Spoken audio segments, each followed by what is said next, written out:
Damai sejahtera Allah yang melampaui segala akal, itulah yang memelihara hati dan pikiran ibu bapa saudara sekalian di dalam Kristus Yesus Tuhan kita yang hidup. Amin. Horas mari kita saluhutna. Firman Tuhan menyapa kita di minggu kedua setelah Trinitatis. Saya akan membacakannya tertulis dalam kitab Mazmur pasal 20 ayat pertama sampai ayat 10 dengan topik bermegah dalam Tuhan.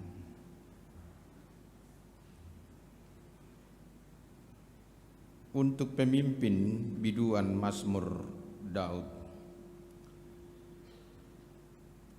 Kiranya Tuhan menjawab engkau pada waktu kesesakan. Kiranya nama Allah Yakub membentengi engkau. Kiranya dikirimkannya bantuan kepadamu dari tempat kudus, dan disokongnya engkau dari Sion. Kiranya diingatnya segala korban persembahanmu, dan disukainya korban bakaranmu. Kiranya diberikannya kepadamu apa yang kau kehendaki, dan dijadikannya berhasil apa yang kau rancangkan. Kami mau bersorak-sorai tentang kemenanganmu dan mengangkat panji-panji demi nama Allah kita. Kiranya Tuhan memenuhi segala permintaanmu. Sekarang aku tahu bahwa Tuhan memberi kemenangan kepada orang yang diurapinya dan menjawabnya dari surganya yang kudus dengan kemenangan yang gilang gemilang oleh tangan kanannya.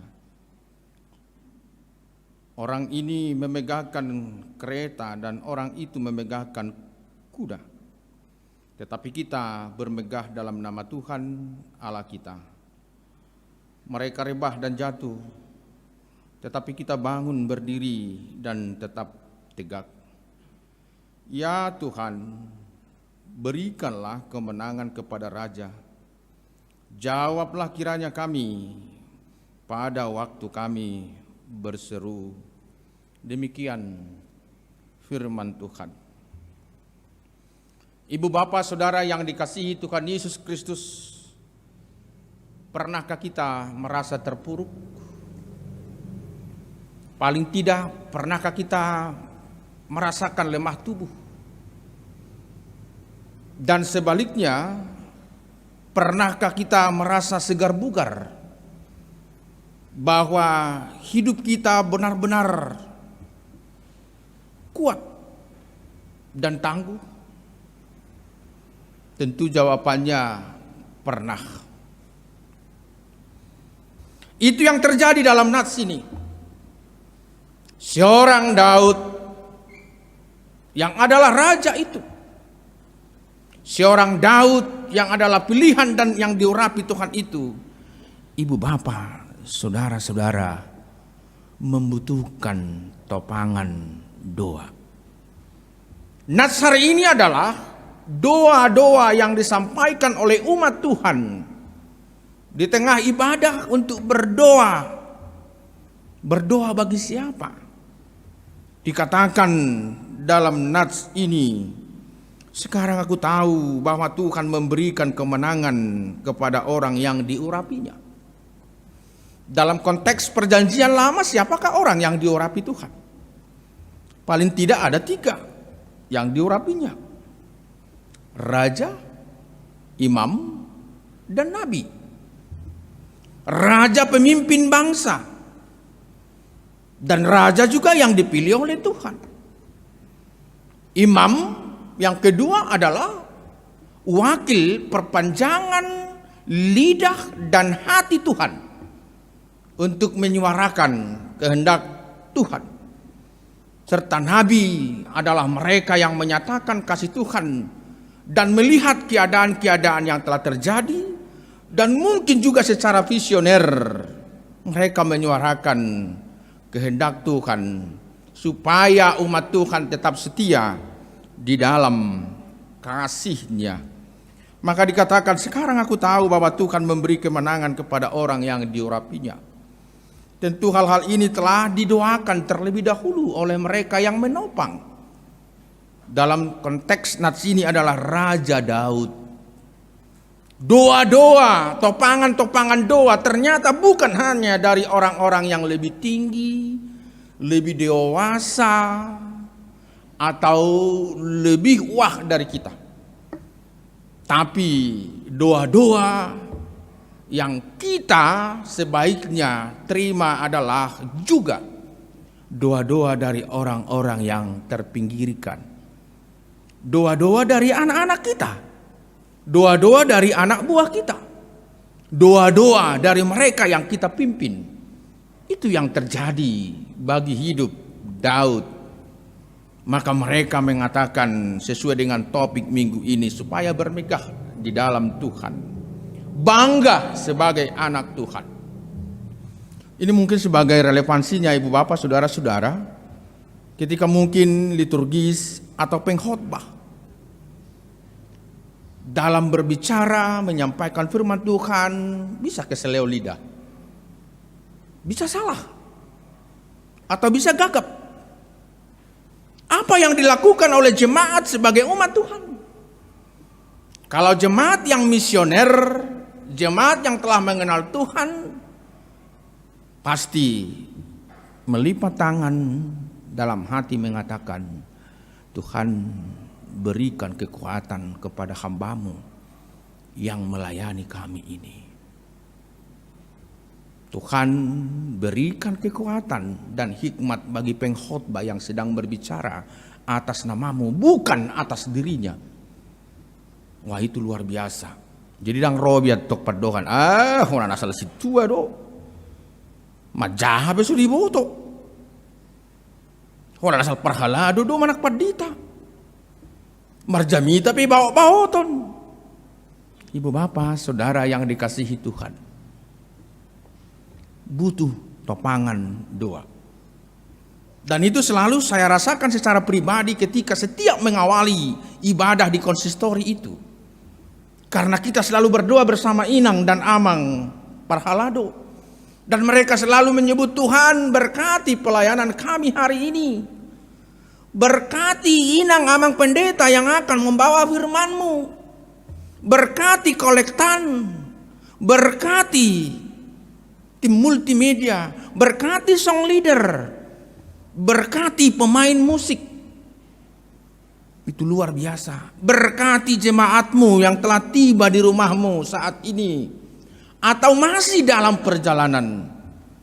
Jadi ibu bapak, kita belum tiba di sini, para parhalado telah berdoa untuk kita.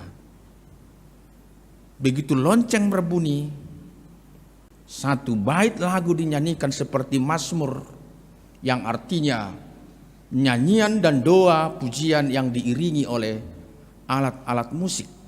Sudah bernyanyi.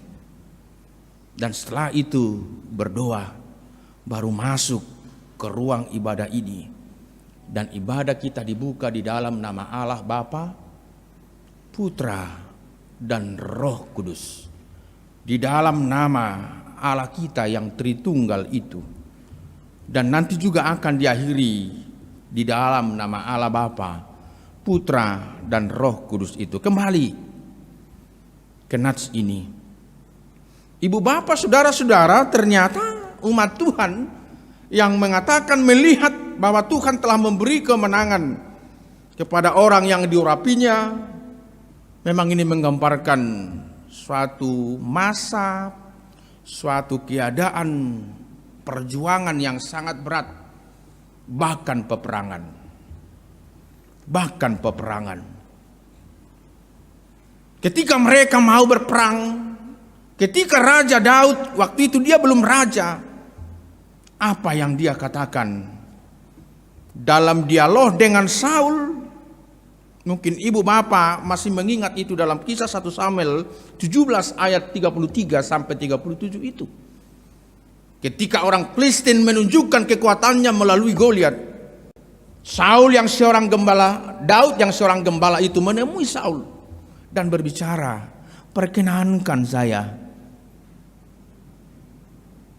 untuk ikut berjuang bagi bangsa anak Tuhan."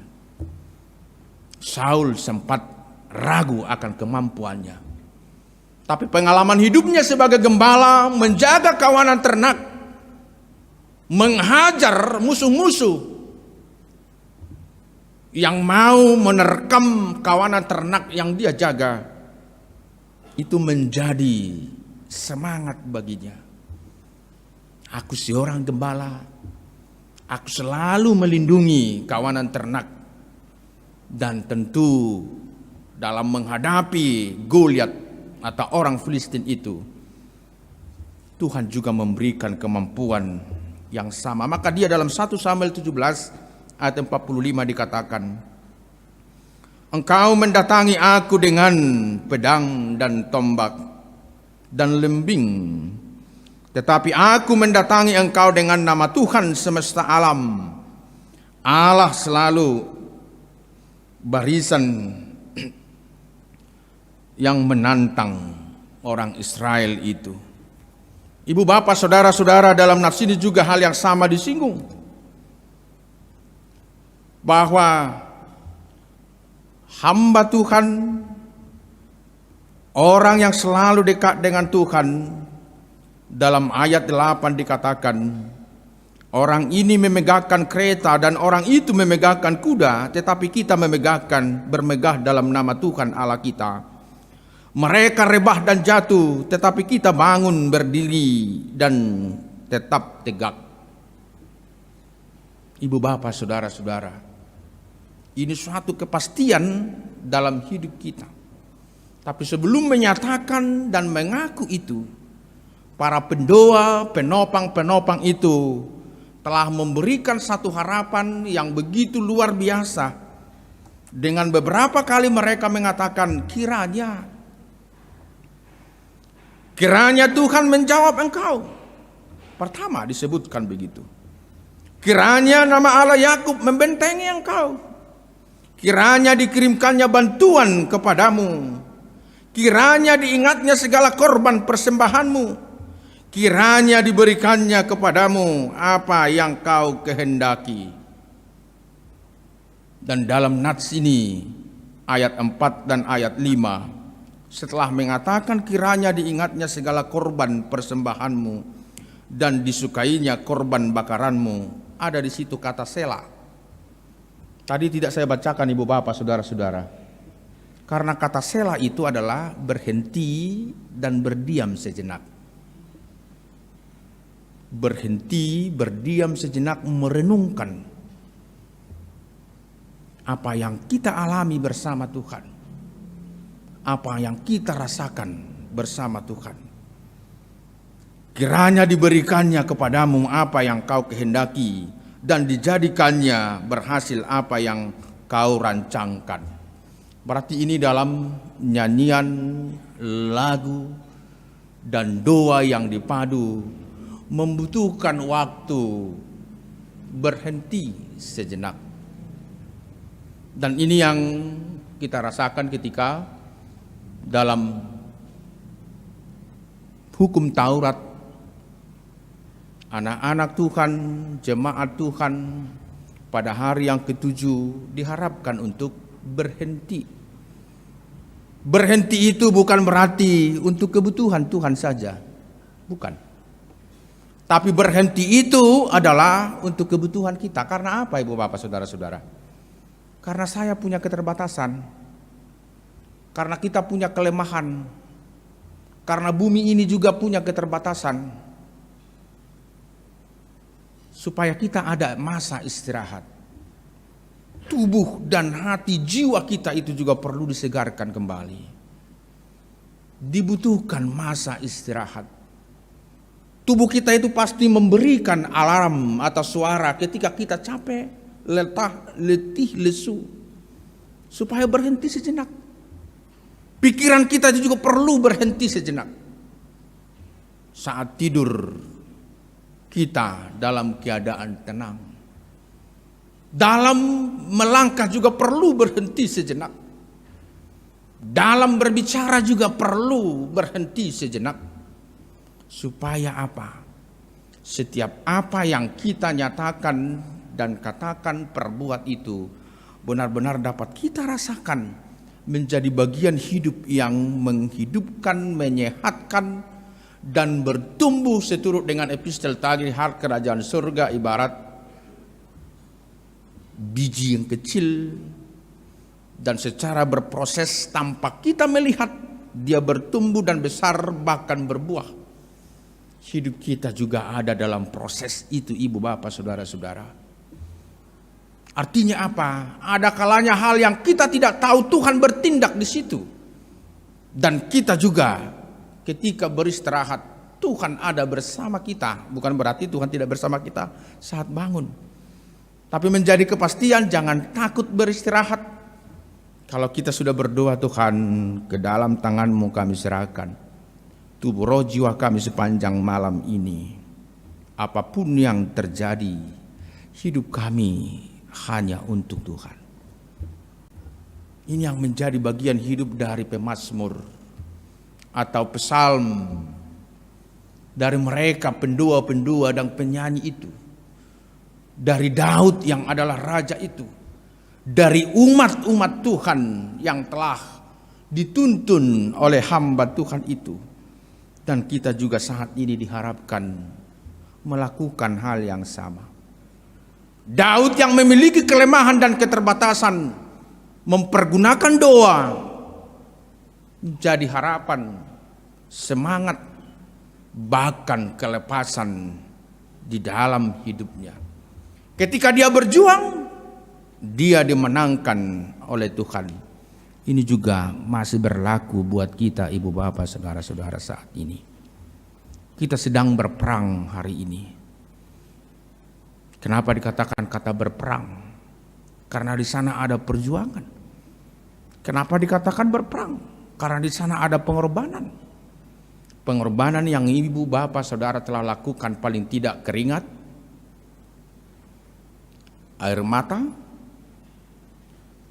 dan mungkin ada yang berkorban darah. Kapan kita berkorban darah? Pernah. Kapan kita berkeringat? Saat bekerja. Bahkan saat makan pun ada yang berkeringat. Kapan kita bercucuran air mata? Saat bersedih. Bahkan saat terharu saking senangnya. Kapan berkorban dengan darah? Kapan? Kita ada bagian di situ. Kapan? Kita bagian di situ.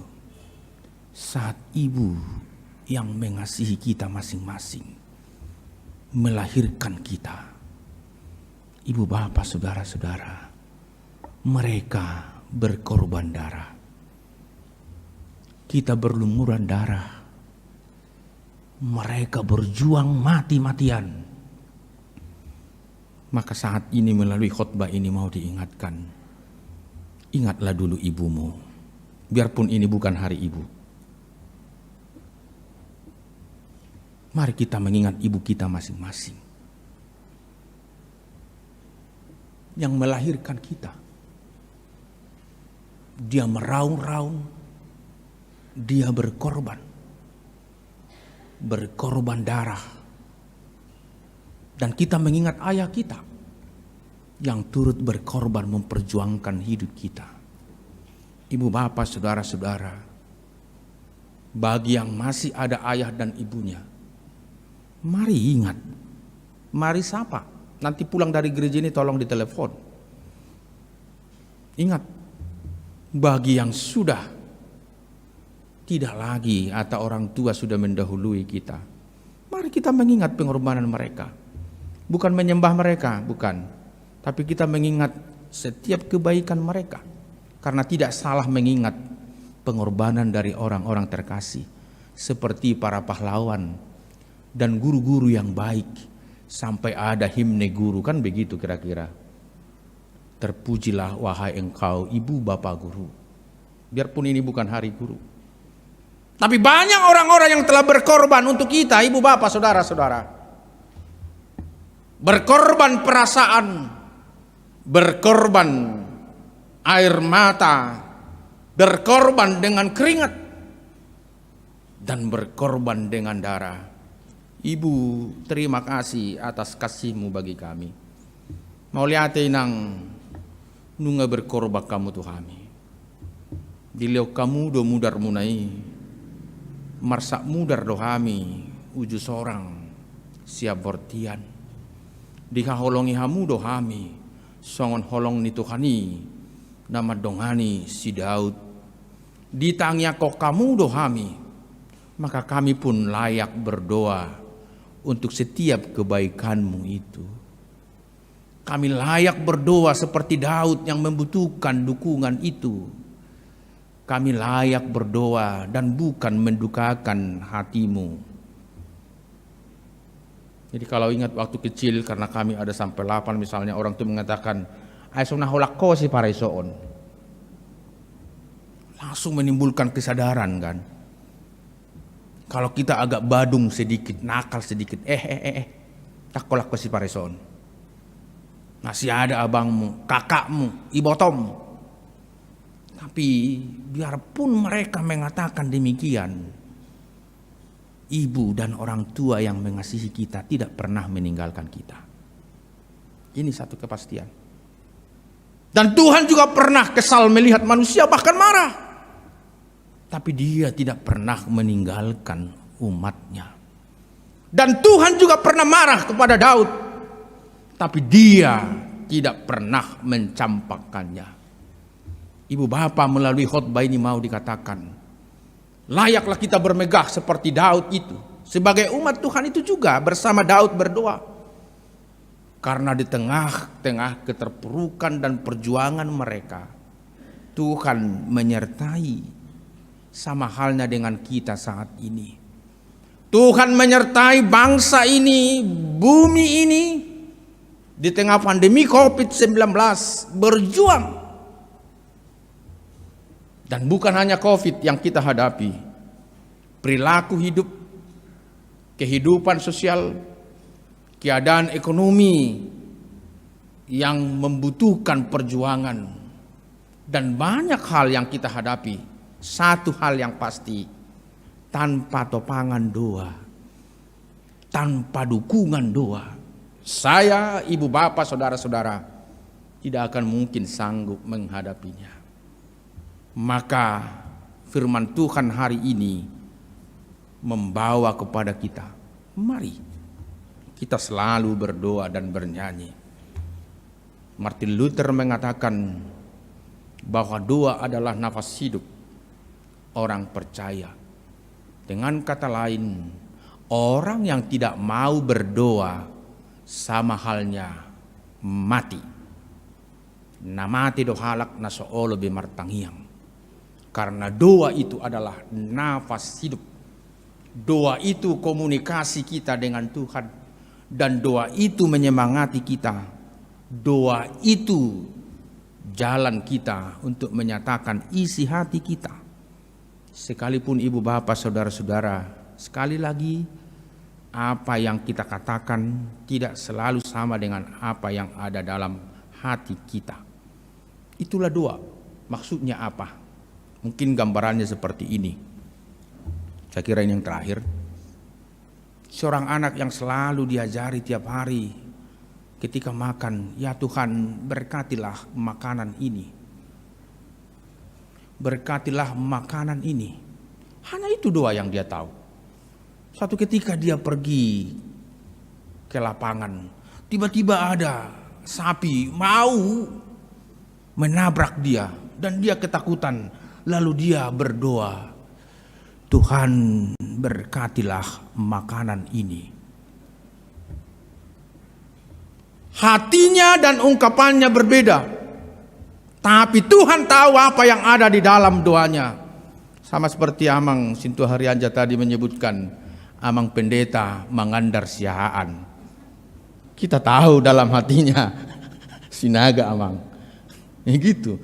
Itu dalam hatinya. Ungkapan itu kadang berbeda, tapi dalam hati itu sama seperti orang tua untuk anak yang merasa kesal. Saya mau bah mati mau. Saking kesalnya. Tapi bahasa Batak mengatakan hata-hata mate, roha-roha mangolu. Perkataan mungkin karena emosi bisa mengatakan hal yang sangat menyakitkan. Saya mati maho. Aduh, mengerikan bukan? Tapi dalam hatinya, Tuhan tolong anakku ini. Tuhan berikan dia perubahan sikap. Tuhan berkati. Tuhan sertai. Disitulah kuasa doa. Disitulah kuasa dari pengenalan akan Tuhan. Ibu bapak saudara-saudara, maka melalui minggu hari ini kita layak bermegah dalam Tuhan. Karena Tuhan ada bersama ibu bapak, Bapa, Yesus Kristus dan Roh Kudus ada menyertai kita di tengah ibadah ini, di tengah perjalanan kita nanti pulang ke tempat masing-masing, atau mungkin di tempat arisan kalau ada yang berarisan secara offline atau online. Di tengah ibadah mungkin masih ada nanti yang masih beribadah. Tuhan menyertai ibu bapak saudara-saudara. Tapi satu hal harus kita mengingatnya. Mari kita untuk sama-sama saling mendoakan. Daud berdoa kepada Tuhan, umat yang dipimpinnya berdoa, dan mereka memiliki semangat bersama Tuhan. Mereka kuat, mereka menang. Kita juga dalam semangat saling mendoakan, kita akan menang. Ibu bapak saudara-saudara akan menang. Ibu bapak akan kuat. Ibu bapak akan mengalami sapaan, rangkulan dari kasih Tuhan sebagaimana Daud dan umat yang dipimpinnya dalam nats ini. Amin.